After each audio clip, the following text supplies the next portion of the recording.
At yun na nga no, mga kabayan, sa isinagawang hearing kaugnay nga dito sa inutang ni Mayor Tumang sa DBP para nga maitayo ang kanilang bagong munisipyo at ilang napag-alaman na bumili ng lupa ang munisipalidad sa halagang 50 million pesos na nabili lamang sa halagang 5 million pesos ng may-ari na siyang binenta nga sa lokal na pamahalaan ng Mexico, Pampanga na aprobado nga ni Mayor Tumang. Kung susumahin no mga kabayan, kumita ang may-ari ng lupa ng 45 million pesos dahil nga nabili niya lang ito ng 5 million pesos. Kung atin nga iisipin, wala namang masama dito no mga kabayan. Ganun naman talaga. Kapag ikaw ay may-ari ng lupa, gusto mong mabenta ang lupa mo ng mas mahal na halaga para ikaw ay kumita. Ngunit sa pagkakataong ito ay tila baga may anomalyang naaamoy si Congressman Marcoleta. Dahil una sa lahat, ang lupang binili ng may-ari ay dating agricultural land na dapat nga daw ay dadaan ka muna sa DENR para aprobahan ang pag-convert nito mula sa agricultural land papuntang industrial land. Ngunit tila baga nag-skip ang may-ari ng lupa at dumiretso nga ito sa munisipyo para i-reassess ang kanyang lupa. Dito nga pumasok si Mr. Assessor at siyang nag-convert nga ng lupa ng may-ari from agricultural hanggang sa maging industrial at tuluyan na nga itong binenta sa lokal na pamahalaan ng Mexico, Pampanga sa halagang 50 million pesos. Kung atin nga titingnan ng mga kabayan, tila baga merong partisipasyon yung Mr. Assessor dahil siya ang gumitna mula sa may-ari papunta nga sa gobyerno. Sa tingin mo kabayan, may anomalya nga ba sa pagkakabili ng lupa na sa halagang 5 million pesos naging 50 million pesos ang halaga nito? Comment nyo kayo sa baba at huwag nyo nga kalimutang i-hit and like at subscribe button para updated ka sa mga uploads ka araw-araw kabayan. Panoorin natin ng kabuuan na video ito. Wala lang kasi si Mr. Yang kasi Mr. Chair, I want to ask him. Si Mr. Pangilinan nandyan. Si Miss Pangilinan nandyan. Nandyan po ba kayo?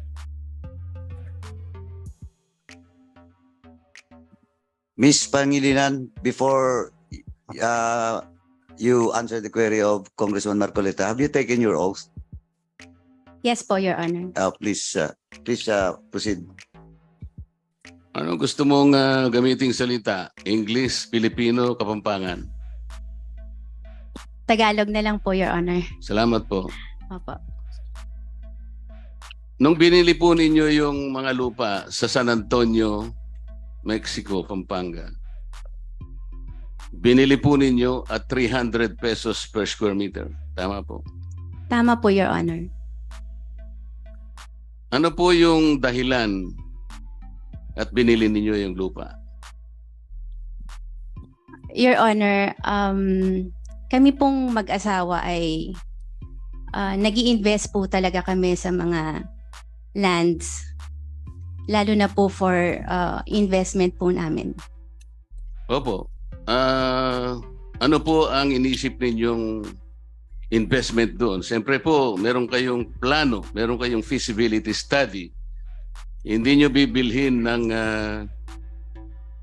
ganun sa presyong 300 pesos kung wala po kayong pinaplanong gawin sa lupang binili ninyo. Tama po. Tama po, Your Honor. So ano po yung plano ninyo nung bilhin ninyo yung lupa? Your Honor, nung pong nabili po namin yung lupa,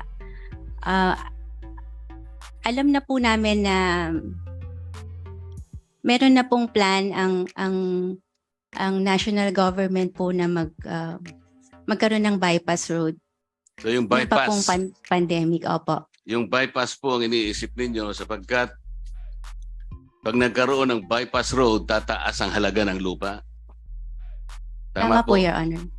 So wala kayong plano na magtayo ng negosyo doon. It's only for purposes of land speculation. No po, Your Honor. Meron din po kaming plan for future business po doon sa area na yun. Yan nga po yung tinatanong ko sa inyo kanina. Sinabi niyo yung bypass. Ay, opo. So nung bilhin po ninyo yon, bukod sa bypass, meron kayong plano na business enterprise na itatayo doon kung paano ang gagawin nyo? It's 17,869 square meters. Yes po, Your Honor. Meron po kaming plano to have a business on that area. Ano nga po? It's a Maaari po, wetland. hindi po kami nakapag-set ng plan pero po So hindi kayo kami po nakapag-set ay ng plan because your eyes are focused on the bypass road. Tama naman yun eh. Mas maniniwala ako kung yun ang gagamitin mong dahilan kaysa magpaikot-ikot pa tayo. The bypass road is the most important factor why you bought that piece of land in San Antonio. Correct? tama rin po, Your Honor. Noong October 22, Madam, base sa tax declaration, yung lupa is agricultural land. Tama po, Your Honor. Tapos noong November 21, 2022, base rin sa tax declaration, naging industrial. Yes po, Your Honor. Ano po yung naging basis ng Mexico, Pampanga, kung alam po ninyo, para i-convert po yon from agricultural to industrial?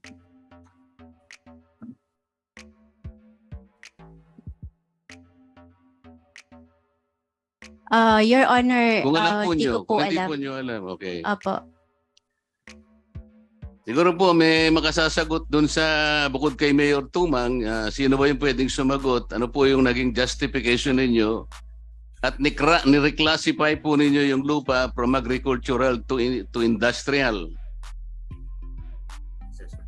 Yung assessor nandyan po. Bilisan po nyo para madali po tayo. Assessors, please occupy the seat in front.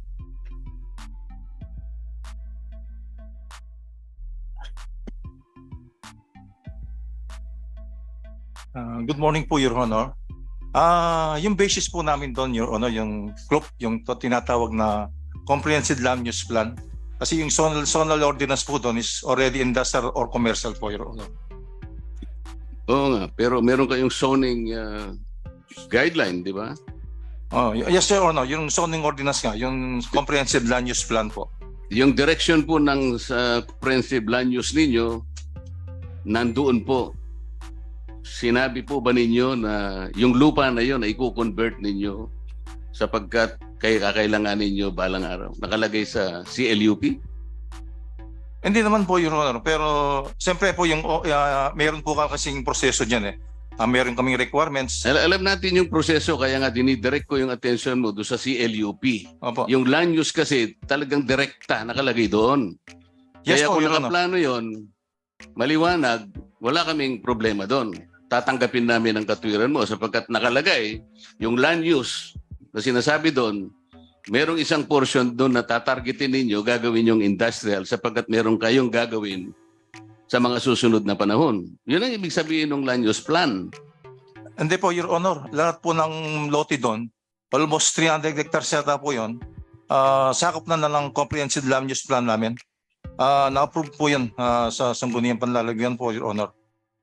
Kailan?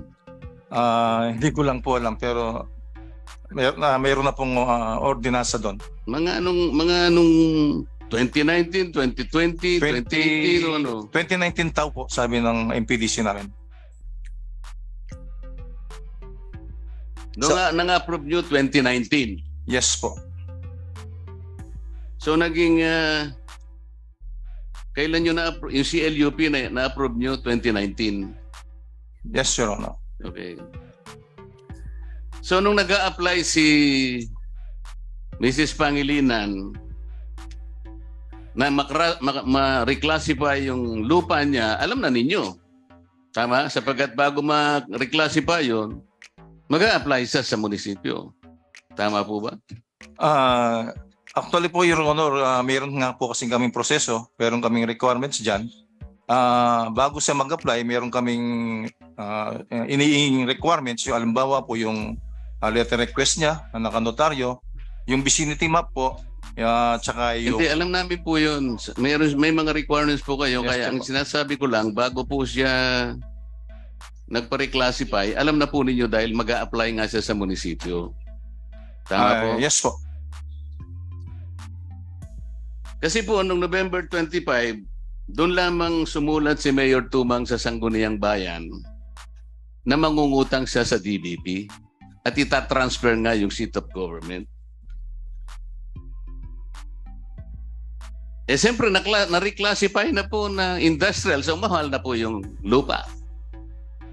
Kung totoo na alam ninyo na nag-apply siya, si Mrs. Pangilinan, nag-a-apply siya ng reclassification, dapat bago na reclassify, kung nasa land use nyo naman, dapat doon nyo na tinawaran. Kasi po binili lamang niya ng 300 pesos per square meter. Tinuturoan po namin kayo, itinatama namin kagaya po ng gusto ng inyong mayor kung sakaling mayroong pagkukulang. Hindi namin kayo sinisisi, gusto namin kayong tulungan. Ang nangyayari po kasi, nagkakaroon po tayo ng misconception dito eh. Alam po ba ninyo, Mr. Chair, doon sa kanilang mga Facebook, pati po yung aking necktie, ginawan po nila ng katatawanan. Kasi po yung necktie ko yata nung huling hearing natin ay kulay orange. Ayaw yata nila yon, parang may kumukontra sa orange. Ang pangit ka ng necktie na yan. Hindi po ako nagagalit doon. Kahit na po anong sabihin sa necktie. Kaya para maiwasan ko na lang po, nagbarong na lang ako sa umagang ito, Mr. Chair. Wag po sana yung ganun. Wag po sana yung ganun. Walang personalan dito. Ang ibig ko sabihin, Mr. Assessor, balak pala ninyo na bumili ng lupa sa gawin na yon. Ang gusto lang namin sanang sabihin sa inyo, para masinop ninyo ang pera ng Mexico, tinawaran nyo na sana bago pa naging industrial. Tama po ba yung aking gustong ipayo sa inyo? Tama po ba? Tama po kayo. Salamat po.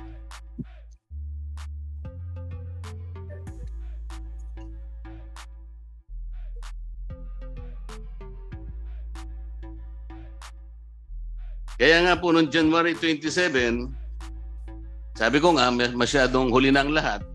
Doon pa lamang po sumulat si Mayor Tumang para mag-offer ng presyo sa property ni Mrs. Pangilinan. Tama po ba?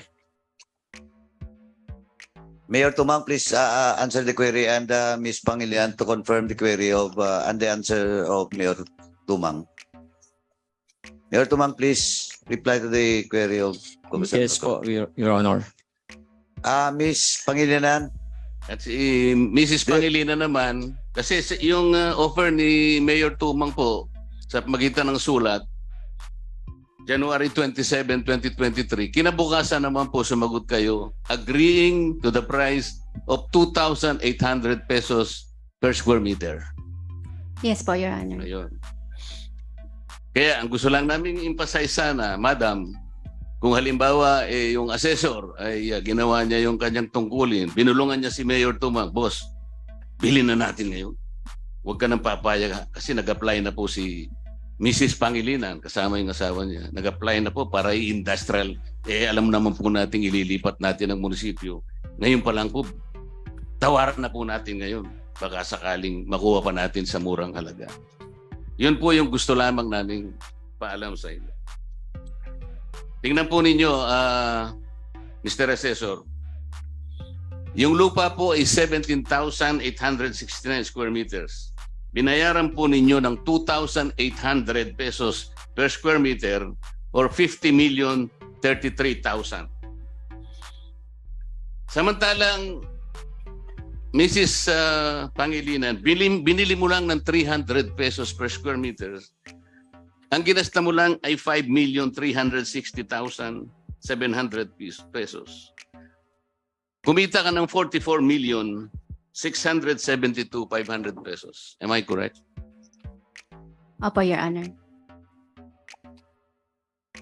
So binayaran ka ng munisipyo, spot cash, 44,672,500 pesos. Opo, Your Honor. Saan mo dineposit yung pera? Siyempre, di-deposit mo, malaking pera ito. Baka marami pong mga masasamang loob ngayon. Saan mo dineposit yung bayad? Sa account ko po, Mayor. Sa Ay, cash? opo. Sa account ko po. Cash na binayaran sa'yo o Ay, cheque? hindi po. Check po, Your Honor. Saang bangko mo dineposit? Sa personal account ko po, Your Honor. Baka naman gusto mo ikwento sa amin kung kanong bangko mo diniposit. Kung gusto mo lang, kung ayaw mo naman, hindi naman kita pipilit. Diniposit mo sa account mo, di ba? Yes po, Your Honor. Oh, para malaman natin diniposit, pwede mo sabihin kung anong bangko. Wala naman siguro. Pera mo naman dito. Wala namang masama. Palang maniwala ako. Sige po, Your Honor. Sa personal account ko po sa Metrobank po. Metrobank, Mexico branch. Ay, hindi po. San Fernando po. San Fernando branch. Opo. Pwede nating makuha yung statement of account mo nung panahon na diniposit mo yun. Opo, Your Honor. May Pwede bibigay mo sa amin. Wala po ako ngayon. Oo nga, pero may bibigay mo sa amin. Opo, Your Honor.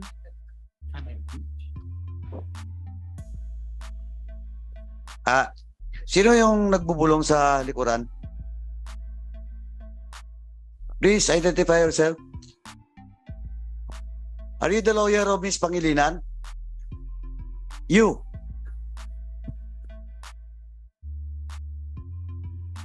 Your Honor, good morning po. Hindi po ako nagbubulong, sir. Tinanong lang po ako ng waiter kung kailangan ko raw po ng water. Okay, sorry. Miss Pangilinan, please proceed.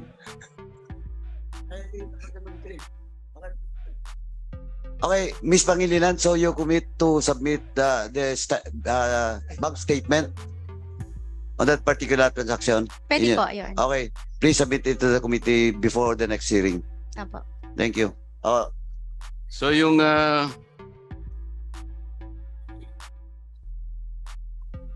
Mrs. Pangilinan, kumita ka ng 44 million. Anong binabalak mo sapagkat ang sabi mo magtatayo ka ng negosyo? Nagasta mo na ba yun o hindi? Your Honor, inano ko rin po, ininvest ko rin po sa stock market po. Stock market. Opo. Teka muna, marunong ka sa stock market? Hindi po, meron po ako. Ilang shares ang binili mo? Hindi po, Hindi, gusto naming malaman kasi importante rin naman na na-confirm namin talagang investor ka kasi. Kasi sabi mo investor ka eh. Ang iniisip ko kasi, mag-invest ka sa Mexico, Pampanga. Opo. Bumili ka sa stock market. Hindi ko maintindihan kung ano yung shares na binili mo. Anong shares? Anong company? Your Honor, ang binili ko po yung parang trust fund po trust fund na doon po sa Metrobank. Trust fund. Yes po. Trust fund. Ilang buwan? 90 days? Opo, Your Honor. 90 days. Pag 90 days, 5%. Tama? 4 point something lang po, Your Honor. Yung sinasabi ko, parang alam mo, kung investor ka talaga, pasensya ka na, no? Ang bumagala namin, kaya ka bumili ng lupa doon para yung pinagbilhan mo na yun, kumita ka talaga eh. Doon mo rin gagamitin. Dahil Mexico yun. Ano mo rin sa trust fund. Hindi natin matutukoy kung anong klaseng investment. Bahala na yung Metrobank kung paano nyo gagamitin ang pera mo. Pero hindi. Hindi para sa Mexico, Pampanga. Mr. Chair, wala si Mr. Yang. So, sasabihin ko lang, ang nakita ko sa mga papeles ni Mr. Yang, nung bili niya yung lupa kay Rivera et al. At saka kay Benedicto Agapito Bondok. Yun pong deed of sale ay hindi niya pinirmahan. Kaya ang dami pong nakapagtatakang mga pangyayari kasi doon. Unilateral po yung deed of absolute sale. Nandito po ba yung Register of Deeds? Yes, Your Honor. Good morning. Nasaan po kayo? Your Honor, I'm here. Please identify yourself Pasensya ka na. and your position sa I'm Attorney Lorna D. of the Register of Deeds of Pampanga and concurrently Regional Register of Deeds for LRA Region 3, Your Honor. Please proceed. Before you proceed, Congressman Marcoleta, let me acknowledge the presence of the Honorable Ivan Howard Quinto, representing Pinuno Party List. Boss, thank you for coming, boss. Please proceed. Madam, napansin ko po yung dalawang deed of sale na kung saan ay binili ni Mr. Yang yung lupa ni Mr. Bondok at saka ni Rivera ay hindi po niya pinirmahan. Masasabi po ba natin na merong legal infirmity po yung dalawang deed of absolute sale? Your Honor, the function of the Register of Deeds is ministerial, and it is the execution of a unilateral deed of sale has been recognized by the Supreme Court in different decisions. Now, although our function is Can you ministerial, give me one decision of the Supreme Court, Madam?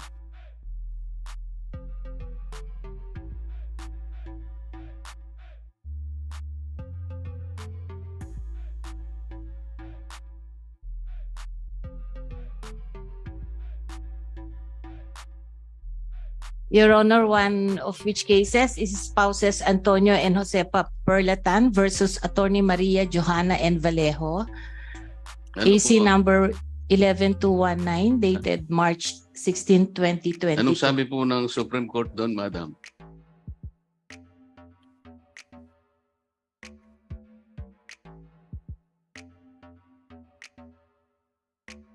While the research person is scanning her document, let me acknowledge the presence of the Honorable Janet Elgarin, representing the First District of Iloilo, our Deputy Minority Leader. Ma'am, thank you for coming.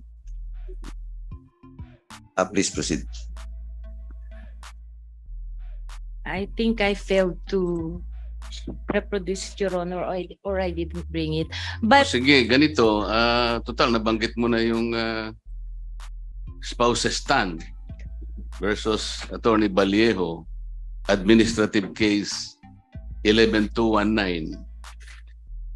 Dito, Madam Register of Deeds, pinagalitan po ng Supreme Court yung notaryo publiko to have violated Section 3, Paragraph C, Rule 4 of the 2004 Notarial Rules on Notarial Practice. At sinabi pa ng Supreme Court dito na kahit na yung unilateral sale should only be signed by the buyer. Pero sabi niya, the vendor's signature is indispensable because there is no contract of sale without the buyer. Consent being the primordial consideration. yes, Your Honor. Pag walang consent, there will be no sale. Kaya sabi ng Supreme Court, it is legally infirm. Yes, Your Honor. Pino-point out ko to bilang pagsagot na rin do sa mungkahi ni Mayor Tumang. Kung merong mga mali, tuturuan namin kayo, tutulungan namin kayo. Para sa ganun, lahat po ng ginawa niyo regular. Alang-alang po doon sa kapakanan ng pera ng Mexico na gusto nating sinupin. Ganon din po yung nangyari. Mr. Chair, nag-apply din po ng reclassification si Mr. Yang pagkatapos niyang mabili yung lupa kay Mr. Bondok at sa mga Rivera. Pagka-apply pa lamang, ito po yung medyo nakapagtataka. Pagka-apply pa lamang po niya ng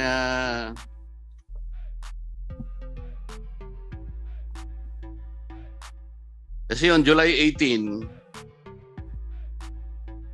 or 1 week, kasi binili po niya July 11 yung mga lupa.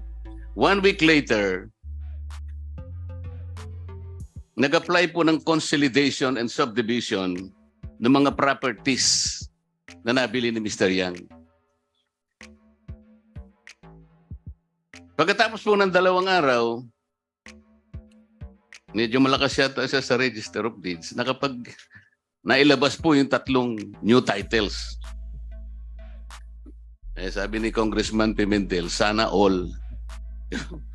Tama po. 2 days lang. Nag-apply pa lang.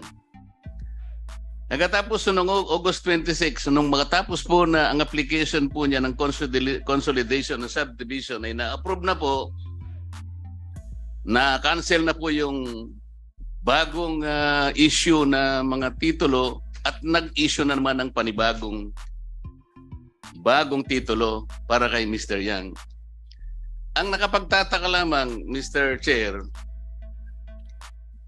yung tatlong sukat ng lupa, yung isa po ay 22,916, yung isa po ay 7,741, at yung isa ay 10,000 square meters. Ito nga pong 10,000 square meters or 1 hectare, ito po yung binili ng Mexico. Pero bago po lumabas yung pinakabagong titulo niya, Madam Register of Deeds, yung sukat ng lupa, hindi ganun eh. Sa makatut, binago niya. Halimbawa po, yung 22,916 ay yung third ay galing sa 30,638. Yung 5,373 naging pinag-jumble niya, naging 7,741. So, ang sukat ng lupa ngayon, Mr. Chair, nag-iba po. At ang medyo nakakahiwaga dito, yung 10,000 or 1 hectare na binili ng munisipyo, nandun po sa gitna. Nakapalibot ngayon yung dalawang sukat ng lupa ni Mr. Yang dun sa gitna ng 1,000 square meters. Yung isa may sukat na 22,918. Ibig sabihin halos 3 hektarya. Yung sa may bandang likod naman, 7,741 square meters. Nasa gitna po yung 1 hectare. Siyempre po kapag ang lupa po ninyo yung nasa sentro, yung nakapalibot, lupa mo pa, maganda po ang katayuan ng lupa mo. Mr. Assessor, hindi ba? Kunwari ako may-ari ng 1 hectare na yon at binili mo sa akin. Tapos yung likod at harap akin pa at napaligid.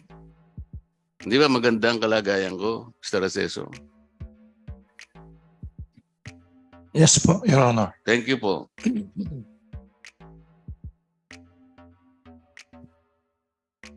So talaga bang investor itong mga ito?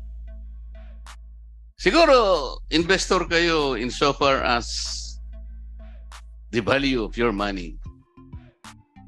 Pero binili niyo hindi para gamitin ninyo sa Mexico, Pampanga, kundi pansarili niyo. Di ko naman kayo kino-question doon sapagkat pera ninyo yun eh. Pero kung gagamitin niyo yung salitang investor, na kaya nyo binili yun, gusto nyo tulungan ng Mexico, Pampanga, parang malayo po yun. It's more of land speculation. Mr. Chair, yung mga lupang yun ay agricultural lands. At ang pagkakaalam ko, merong executive order na tuloy-tuloy po yung coverage ng Comprehensive Agrarian Reform Program. Nung ma-reclassify po yung inyong lupa, Mrs. Pangilinan, did you secure a land conversion from the Department of Agrarian Reform? Meron po, Your Honor. Conversion? Ay. Baka reclassification ang sinasabi mo. Reclassification We're po. talking here of 2 jurisdictions. Reclassification is within the mandate of the LGU.